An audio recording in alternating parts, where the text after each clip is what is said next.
ಜಿಲ್ಲೆಯಲ್ಲಿ ಮೊದಲ ಬಾರಿಗೆ ಭಾರಿ ಡಿಸ್ಕೌಂಟ್ನೊಂದಿಗೆ ಫರ್ನಿಚರ್ ಎಕ್ಸ್ಚೇಂಜ್ ಮೇಳ ಶಿರಸಿಯ ಬ್ರೌನ್ವುಡ್ ಶೋರೂಮಿನಲ್ಲಿ ಡಿಸೆಂಬರ್ 24ರಿಂದ ಜನವರಿ 4ರವರೆಗೆ ಬ್ರೌನ್ವುಡ್ ಹೊಸಪೇಟೆ ರಸ್ತೆ ಶಿರಸಿ.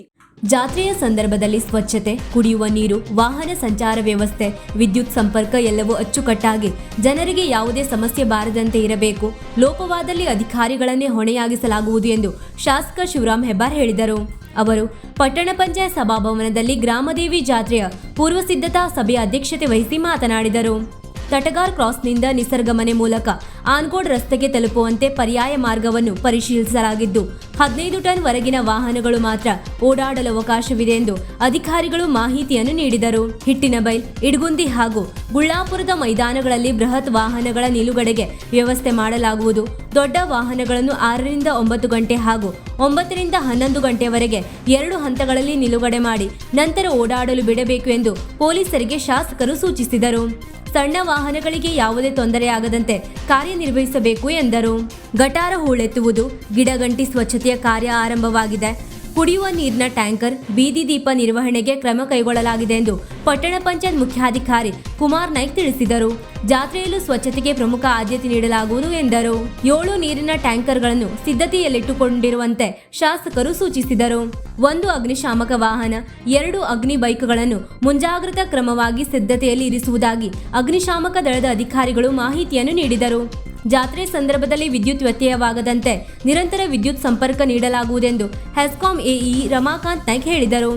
25 ಹೆಚ್ಚು ಬಸ್ಗಳಿಗೆ ಪ್ರಸ್ತಾವನೆ ಸಲ್ಲಿಸಲಾಗಿದ್ದು, ಜಾತ್ರೆಗಾಗಿ ವಿಶೇಷ ಕೇಂದ್ರ ತೆರೆದು ಜನರಿಗೆ ಉಪಯುಕ್ತವಾಗುವಂತೆ ಬಸ್ ವ್ಯವಸ್ಥೆ ಕಲ್ಪಿಸಲಾಗುವುದು ಎಂದು ಘಟಕ ವ್ಯವಸ್ಥಾಪಕ ಸಂತೋಷ್ ವೆರ್ಣೇಕರ್ ಮಾಹಿತಿಯನ್ನು ನೀಡಿದರು. ಬೀದಿ ನಾಯಿ ಹಾಗೂ ಹಂದಿಗಳ ನಿಯಂತ್ರಣಕ್ಕೆ ಕ್ರಮ ಕೈಗೊಳ್ಳುವಂತೆ ಪಟ್ಟಣ ಪಂಚಾಯತ್ ಅಧಿಕಾರಿಗಳಿಗೆ ಶಾಸಕ ಹೆಬ್ಬಾರ್ ತಿಳಿಸಿದರು. ಈ ವೇಳೆ ತಹಶೀಲ್ದಾರ್ ಚಂದ್ರಶೇಖರ್ ಹೊಸ್ಮನಿ, ಗ್ರಾಮದೇವಿ ದೇವಸ್ಥಾನದ ಆಡಳಿತ ಮಂಡಳಿ ಅಧ್ಯಕ್ಷ ರಾಜೇಂದ್ರ ಪ್ರಸಾದ್ ಭಟ್ ಹಾಜರಿದ್ದರು.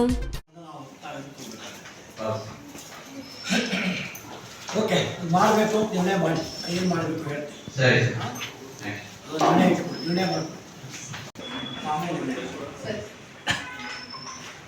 ಮಾಡಿದರೆ ನಮ್ಮ 6 ವೀಲರು ಮತ್ತು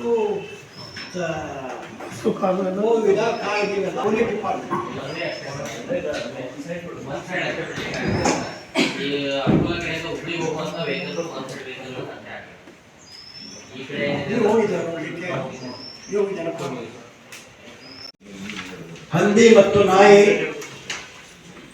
ಮತ್ತು ಫುಟ್ಪಾತ್ ಮೇಲೆ ಏನೇ ಸಮಸ್ಯೆ ಇದೆ ಟೌನೊಳಗೆ ಇಷ್ಟನ್ನು ತಹಶೀಲ್ದಾರ್ ಅಧ್ಯಕ್ಷರೇ ಮಾನಿಟರ್ ಮಾಡಲಿಕ್ಕೆ ಪ್ರತಿ ವಾರ 2 ಮೀಟಿಂಗ್ ಮಾಡಲಿಕ್ಕೆ ಹೇಳಿದೆ. ಇವತ್ತು ಆಡಳಿತಾಧಿಕಾರಿ ಅಧ್ಯಕ್ಷತೆ ಅವ್ರು ಮೀಟಿಂಗ್ ಮಾಡಿ ಅವ್ರು ಟೀಮ್ ಇಟ್ಕೊಂಡು ಯಾವ್ಯಾವ ಜವಾಬ್ದಾರಿ, ಕುಡಿಯುವ ನೀರಿಗೆ ಯಾವ ಜವಾಬ್ದಾರಿ, ಎಷ್ಟೆಷ್ಟು ಹೊತ್ತಿಗೆ ಯಾವ ನೋಡ್ತವೆ, ಇದ್ರ ಬಗ್ಗೆ ಅವ್ರ ಜವಾಬ್ದಾರಿ ತಗೊಂಡು ಆ ಟೀಮ್ ಕೆಲಸ ಮಾಡಿದೆ.